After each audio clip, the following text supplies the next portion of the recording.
जादुई गुलाब जामुन। भावपुर नाम में मीना नाम की एक गरीब औरत रहती थी। उसका ढोलू नाम का एक बेटा था।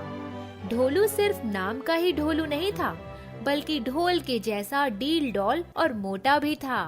उसका ढोल के जैसा पेट था और उसे मिठाई खाने का बहुत शौक था। गुलाब जामुन देखकर उसकी लार टपकने लगती थी।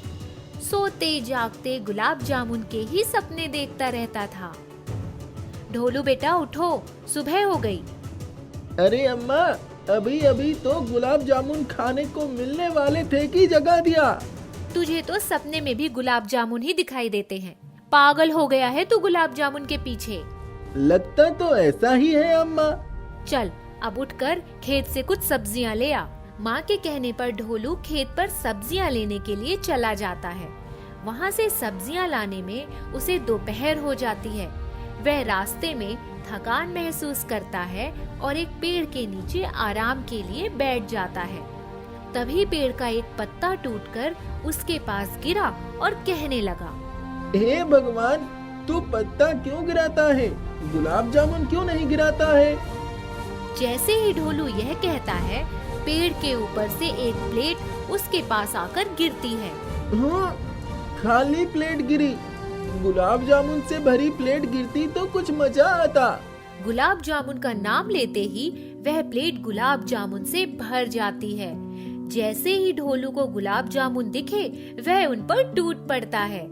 ढोल से पेट में ठूस ठूस कर गुलाब जामुन भर लेता है। उन गुलाब जामुनों ने तो ढोलू पर कुछ अजीब सा असर दिखाया। उसकी सारी थकान मिट गई। उसमें गजब की मस्ती छा गई। वह काफी देर तक मस्ती में नाचता रहा। आहा, आहा, मजा आ गया, मजा आ गया। उसके बाद उसने उस प्लेट को अपनी कमीज में छिपाया और घर की तरफ दौड़ पड़ा। रास्ते में गांव के बाहर उसे 3 दोस्त मिल गए। उसने उसको अपने पास बुलाकर कहा, ओ रामू, कालू और धन्नू, गुलाब जामुन खाओगे क्या? क्या अपने दादा की शादी से लाया है तो गुलाब जामुन? ढोल से पेट वाले ढोलू, गुलाब जामुन होती तो तू अपने इस ढोल में भरता, भला हमें खिलाता क्या? चल खिला बे ढोलू, कहाँ से खिलाएगा? ढोलू अपनी कमीज के अंदर से प्लेट निकालकर मन ही मन में गुलाब जामुन का नाम लेता रहा, तो प्लेट गुलाब जामुनों से भर जाती है। फिर रामू, कालू, धन्नू भी गुलाब जामुन खाते हैं। उन गुलाब जामुनों को खाकर उन पर भी मस्ती छा जाती है। वे तीनों भी मस्ती में उछलने कूदने लगते हैं। जियो ढोल से ढोलू भैया, ये गुलाब जामुन तो कमाल के थे। सारी थकान मिट गई और तन मन में मस्ती छा गई। ढोलू अपने दोस्तों को वहीं छोड़कर अपने घर चला जाता है। उसे खाली देखकर उसकी माँ बहुत नाराज होती है और उससे पूछती है कि वह खेत से सब्जियाँ क्यों नहीं लाया। मैंने तुझसे सब्जियाँ लाने के लिए कहा था, कहाँ है सब्जियाँ?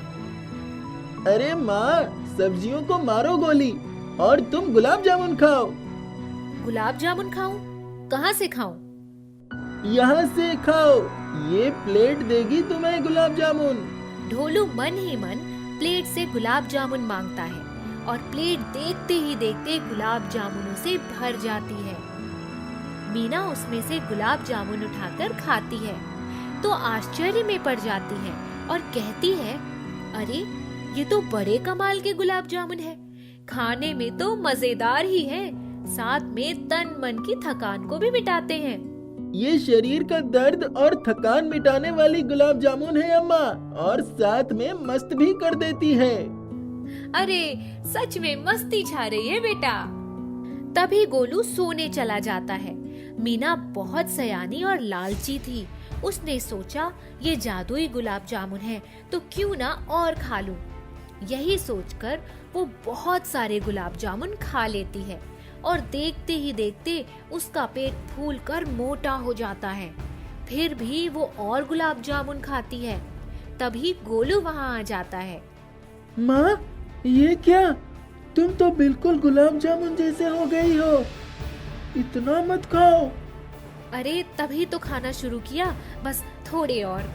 इतना कहकर वो थोड़े और गुलाब जामुन खा लेती है और उसके पेट में बहुत जोर से दर्द होने लगता है। हाय, मैं मर गई, मेरा पेट फट जाएगा। गोलू, जा कोई दवा ले आ, मुझे बचा ले पेट दर्द से। तभी गोलू भागता हुआ डॉक्टर के पास जा रहा था। उसे रास्ते में पुजारी जी मिलते हैं। अरे गोलू, कहाँ भाग जा रहा है? वो मेरी माँ ने जादुई गुलाब जामुन खाए और अब वो खुद गुलाब जामुन जैसे हो गई है और पेट में दर्द भी है। किसी भी चीज को जरूरत से ज्यादा खाओगे तो यही होगा ना। एक काम करो, घर जाओ और उन जादुई गुलाब जामुन की पूजा करो और प्रसाद के रूप में सिर्फ एक ही खाओ और अपनी माँ को भी दो और बाकी लोगों में भी बांट दो, सब ठीक हो जाएगा। गोलू पुजारी जी के कहने जैसा ही करता है। कुछ दिन में उसकी माँ ठीक हो जाती है। उन्हें भी अपनी गलती समझ में आती है, इसलिए गोलू उन जादुई गुलाब जामुन को पुजारी जी को दे देता है ताकि भगवान को भोग में चढ़ा सके। जादुई गिटार। संजीव अपने बूढ़े दादी और दादाजी के साथ अनंतपुर में रहता था। जब वो बहुत छोटा था तभी उसके माता पिता एक दुर्घटना में मारे गए थे। दादा दादी अपने पोते को सीने से लगाकर रखते थे। उसके जन्मदिन वाले दिन जब वो कॉलेज से वापस आया तब अपने कमरे में कपड़े से ढका हुआ गिटार देखकर वो खुशी से झूम उठा। वो दादी के गले लग गया और बोला, दादी, आपको मेरे मन की बात कैसे पता चल गई जो आपने मेरे जन्मदिन पर मुझे गिटार दिया? मेरी बहुत इच्छा थी कि दूसरे लड़कों की तरह मेरे पास भी एक गिटार होता। फिर दादी ने कहा, बेटा, मैंने तुम्हें बचपन से पाल पोस कर बड़ा किया है। मैं तुम्हारे मन की बात नहीं समझूंगी तो दूसरा कौन समझेगा? उसने कहा, दादी, चलो गिटार बजाकर देखते हैं कि गिटार कैसा है। फिर दादी कहते हैं, अपने दादाजी को आने दो, फिर एक साथ हम गिटार देखेंगे। उसी समय दरवाजे पर आहट हुई और दादाजी आ गए। संजीव दौड़कर दादाजी के गले लग गया और बोला, दादाजी, आप कितने अच्छे हैं। मैं हमेशा से सोचता था कि मेरे पास एक गिटार होता तो कितना अच्छा होता, लेकिन मैं इसीलिए नहीं कहता था कि वैसे ही हमारे घर का खर्चा बहुत मुश्किल से चलता है और आप मेरे लिए गिटार लेकर आए। आज मैं बहुत खुश हूँ। तीनों कमरे में गए। संजीव ने खोलकर देखा तो लाल रंग का गिटार देखते ही खुशी से उसकी आंखें भर आई। उसने कहा, दादी जी, बिल्कुल ऐसा ही गिटार मुझे चाहिए था। अब मैं इसको बजाकर देखता हूँ। दादाजी ने पूछा, अरे क्या तुम्हें गिटार बजाना आता है? उसने कहा, हाँ, मेरे कॉलेज में बहुत से लड़कों के पास गिटार है। कभी कभी जब मैं उनके घर जाता हूँ तब बजा देता हूँ। दादी दादाजी उसके कमरे में बैठ गए और उसने गिटार बजाना शुरू कर दिया। लेकिन ये क्या, जैसे ही उसने गिटार पर अपनी उंगलियां फिराई, उसमें से इतनी अच्छी धुन निकली कि दादी और दादाजी बिल्कुल मंत्रमुग्ध हो गए। वो लगभग 1 घंटे तक गिटार बजाता रहा। जब उसकी उंगलियां रुकी तब दादी और दादाजी की तंद्रा भंग हो गई। उन्होंने कहा, अरे इतना अच्छा गिटार बजा लेते हो तो तुमने पहले ही हमें क्यों नहीं बताया? हम तुम्हारे लिए कुछ भी करके गिटार खरीद के ले आते। संजीव तो खुद हैरान था कि इतना अच्छा गिटार तो उसने आज तक नहीं बजाया। वो अपने दोस्तों के गिटार पर कभी कभी अपनी उंगलियां फिरा लेता, लेकिन जब वो गिटार बजाता था तो उसके दोस्त हमेशा उसका मजाक बनाते थे। कहते थे, पहले खरीद लो, उसके बाद बजाना सीखना। वो हैरान था कि आखिर इस गिटार में ऐसी कौन सी बात है। तभी दरवाजे की घंटी बजी और उन्होंने देखा कि उनके पड़ोस के लोग बाहर खड़े थे। वे उनके घर आ गए और बोले, अरे आपके घर से इतनी अच्छी गिटार बजने की आवाज आ रही थी कि हम सब अपना काम छोड़कर पिछले 1 घंटे से यहाँ खड़े हैं। कौन बजा रहा था? दादाजी बहुत खुश हुए। उन्होंने कहा, अरे मेरा पोता बजा रहा था। आज ही मैंने उसको उसके जन्मदिन पर गिटार लाकर दिया था। हमें नहीं पता था कि वो इतना अच्छा गिटार बजाता है। उसको पहले से ही गिटार बजाना आता है। पड़ोसियों ने संजीव की बहुत प्रशंसा की और कहा, ये निश्चित रूप से आगे चलकर गिटार में अपना नाम कमाएगा।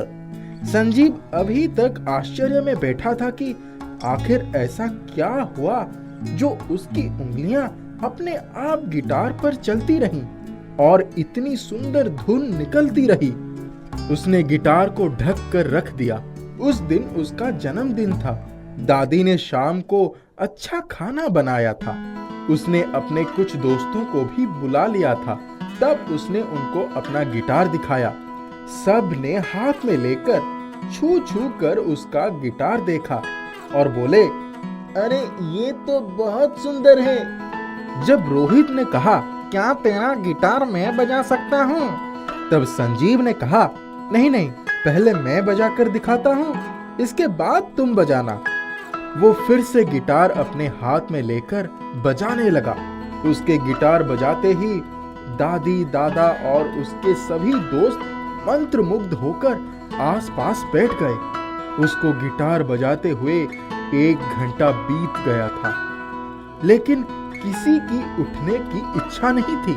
अचानक उसने गिटार पर अपनी उंगलियां रोक दी। उसका मित्र रोहित बोला, अरे संजीव, ये गिटार तो कमाल का है, जरा मुझे भी दो, मैं भी देखता हूँ कि ये कैसे बजता है।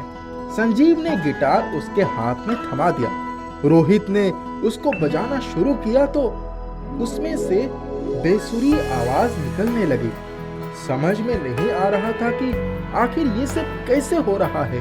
जब वो गिटार बजाता है तब इतनी अच्छी धुन निकलती है और दूसरा कोई गिटार बजा रहा है तो धुन बेसुरी कैसे हो गई।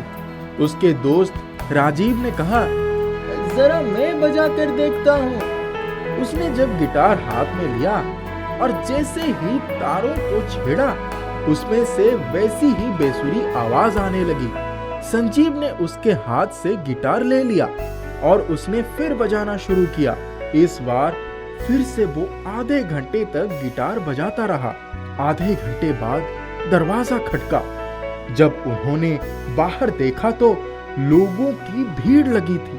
सबने यही कहा, आपके घर से इतनी सुंदर संगीत की धुन आ रही थी कि हमें लगा कि यहाँ कोई प्रोग्राम हो रहा है, इसीलिए हम लोग आपके दरवाजे से कान लगाकर सुन रहे थे। दादाजी ने बताया कि हाँ, मेरा बेटा संजीव गिटार बजा रहा था। सबने उसकी खूब तारीफ की। सब लोग चले गए। संजीव के दोस्तों ने रात का खाना खाया और फिर सब अपने अपने घर चले गए। रात को जब वो सोया तो गिटार अपने बिस्तर पर लेकर सोया। उसको नींद आ गई। तभी उसने सपना देखा कि उसकी माँ उससे कह रही है, बेटा, गिटार तुमको पसंद आया? इसको बहुत संभाल कर रखना। मेरी बहुत इच्छा थी कि मेरा बेटा जब बड़ा होगा तो मैं उसे गिटार उपहार में दूंगी और मेरा बेटा एक अच्छा गिटारिस्ट बनेगा। मैं खुद आर्टिस्ट बनना चाहती थी, लेकिन तुम्हारे आने के कुछ ही दिनों के बाद मैं तुमको छोड़कर इस दुनिया से चली गई। आज जब तुम्हारे दादाजी तुम्हारे लिए गिटार खरीदने गए, तब मैंने उस गिटार में ऐसी शक्ति डाल दी जो सिर्फ तुम्हारे ही बजाने से उसमें से अच्छी धुन निकलेगी। दूसरा कोई उसको नहीं बजा सकता। संजीव की नींद खुल गई। वो उठा और भागा हुआ अपनी दादी के पास गया। दादी से उसने पूछा, दादी, क्या मेरी माँ संगीत की बहुत शौकीन थी? तब उसकी दादी ने बताया, हाँ बेटा, तुम्हारी माँ को संगीत से बहुत प्रेम था। संगीत की दुनिया में अपना नाम कमाना चाहती थी, लेकिन मेरी मति मारी गई थी। मैंने उसको चूल्हे चौके में लगाए रखा। उसकी सारी खुशियाँ इसी घर में कैद होकर रह गई। तब उसने पूछा, और मेरे पापा क्या चाहते थे? फिर दादी ने कहा, तुम्हारे पापा भी यही चाहते थे कि तुम्हारी माँ संगीत की दुनिया में नाम कमाए, लेकिन मैं और तुम्हारे दादाजी ने उनको ऐसा करने से मना कर दिया। हमारे यहाँ इन चीजों को बहुत अच्छी नजर से नहीं देखते थे कि घर की बहू जाकर बाहर कहीं गाना गाए या स्टेज पर गजल सुनाए। लेकिन तुम्हारे माता पिता के जाने के बाद हम इस बात का प्रायश्चित कर रहे हैं कि काश हमने उनकी इच्छाएं पूरी कर दी होती। लेकिन इतनी रात गए, ये सब बातें तुम क्यों पूछ रहे हो?